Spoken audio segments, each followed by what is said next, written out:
جنوب مغربی مانسون کے پیر کو تلنگانہ میں داخل ہونے کا امکان ہے۔ گوا، کونکن اور کرناٹکا مغربی ہندوستانی ساحلی علاقوں میں توسیع کے پیش نظر پیر کو اس کے ریاست میں داخل ہونے کی امید ہے۔ محکمہ موسمیات نے کہا کہ ریاست کے بعض حصوں میں مانسون کی پیش رفت کے لیے حالات سازگار ہیں۔ محکمہ موسمیات نے کہا کہ مغربی ہندوستان سے تلنگانہ میں ہوائیں چل رہی ہیں۔ ریاست کے کئی حصوں میں شدید گرمی جاری ہے، وہیں دوسری طرف بعض علاقوں میں بارش بھی ہوئی۔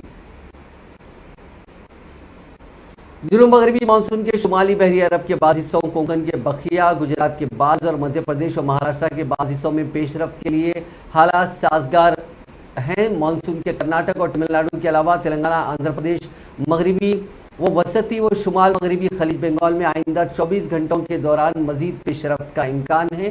اپنے بلیٹن میں محکمہ موسمیات نے کہا کہ آئندہ 24 گھنٹوں کے دوران عادل آباد، نرمل، نظام آباد، کاماریڈی، میدک، سنگاریڈی، جگتیال، پیداپلی، سدی پیٹ اور رنگاریڈی اضلاع میں بعض مقامات پر شدید بارش کا امکان ہے۔